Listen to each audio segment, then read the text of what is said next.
যখনই এলিয়েন কথাটা ওঠে তখনই আমাদের মাথায় এরকম ছবি ভেসে আসে, বা যদি গুগলেও এলিয়েন শব্দটা লিখেন তাহলেও এরকম ছবি দেখতে পাবেন। এছাড়া অনেক সিনেমাতেও এলিয়েনের চরিত্রে অনেকটা এরকম ছবি দেখতে পাওয়া যায়। এবার প্রশ্ন হলো, কে প্রথম এলিয়েন দেখেছিল যে বলল এলিয়েন এমন দেখতে? এলিয়েনের এই ছবিটা প্রথম কে বানালো? এর অরিজিনাল স্টোরি কি জানেন?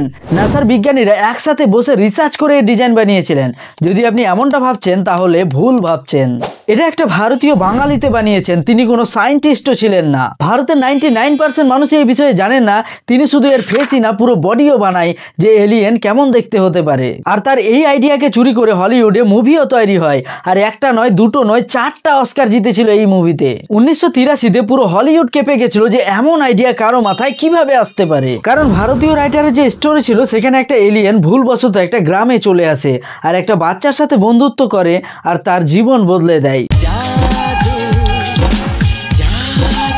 আরে না না, কই মিল গায়ের ফার্স্ট কপি নয়, তার আগে অনেক বড় নাম করা ডিরেক্টর হলিউডে এর কপি বানিয়েছে আর এটা অস্কারও পেয়েছে। তারপর না ভারতের কপি বানাবে?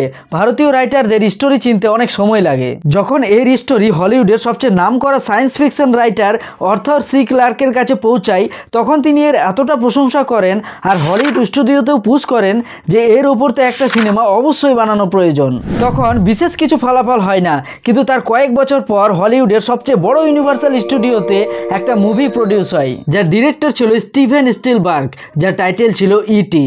সেই সময় লস অ্যাঞ্জেলেসের একটা নিউজ পেপারও ছেপেছিল স্টিভেন স্পিলবার্গ এই আইডিয়া চুরি করেছে একটা ভারতীয় রাইটারের লেখা থেকে। যদিও তিনি এই কথাটা অস্বীকার করেছেন, কিন্তু কোইন্সিডেন্টলি এই মুভিতে দেখানো এলিয়েনের বডি, ফেস, স্ট্রাকচার সবকিছু এক্সাক্ট ডিজাইনের সাথে ম্যাচ করে যায়, যে ডায়েরি হলিউড স্টুডিওতে কোথাও হারিয়ে গেছিল। তাই কথা যখন ক্রেডিট চুরির আসে তখন কেউ পিছনে সরে না, সে নাম যতই বড় হোক। অস্কার উইনিং ডিরেক্টর মার্টিন স্করসেজ এতটা ইমপ্রেস হয়েছিল এর কাজে যে তার অন্যতম সেরা সিনেমাকে রিল ফরম্যাট থেকে নিয়ে মডার্ন এজের জন্য রিস্টোর করে রেখেছে। এই গল্পটা ভারতে জন্ম পৃথিবীর অন্যতম মুভি ডিরেক্টর সত্যজিৎ রায়ের, ভারতের একমাত্র মুভি ডিরেক্টর যিনি অস্কার পেয়েছেন। তারপর বলিউডের গল্পে না কোনোদিন এনার উল্লেখ পাওয়া যায়, না কোনো অ্যাওয়ার্ড শোতে তার নাম।